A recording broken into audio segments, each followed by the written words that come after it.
като е прясно преди Нова година, по Коледа, като сложиш батерията нарочно и си пробваме и така искри, така прави, ох, искри като шампанско нагоре. Каната, обаче в каната, голямата, 2 литра кана една, супер, супер, от бъчета големите наредени, голяма, малка, 380, 270, 130 и 60. И най-накрая на бабите оцета.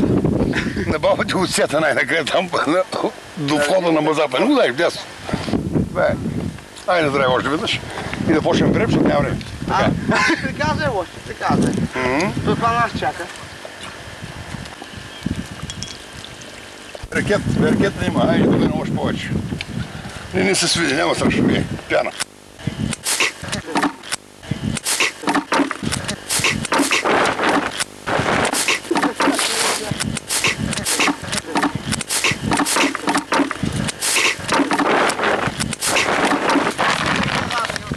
Почваме да режем. Това масив, режем лозята. Така. Обаче той е малко мързелив.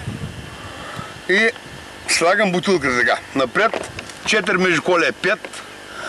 И слагам бутилката и да виж как се работи. Ма здраво се работи. Да виж, бърза, и като стигне бутилката, починим по една цигара и пак, аз се меся бутилката пак 20 метра нататък. И да виж как се реже бързо.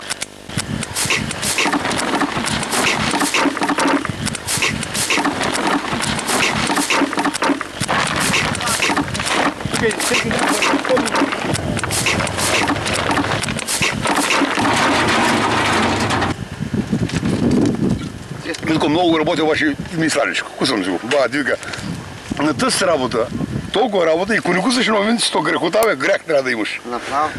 Но он ето, директ цял ден като работи като вол и не кусва една горе. И за колко работиш? Поне да кусаш малко. Те чо? Ай, бе, чо? Виж, не гледай, кусай като с нощи. Дека.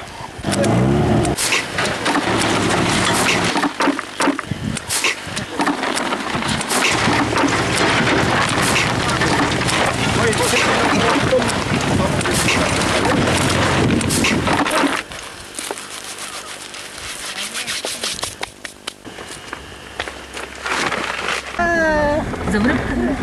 Другата неделя.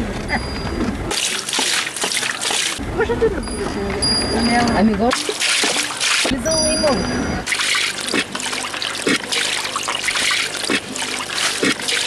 Отлично. И сега.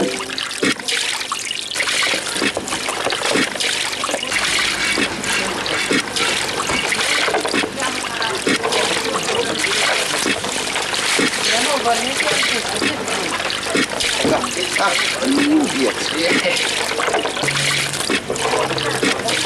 Дай я погледна аз кефтя. Така.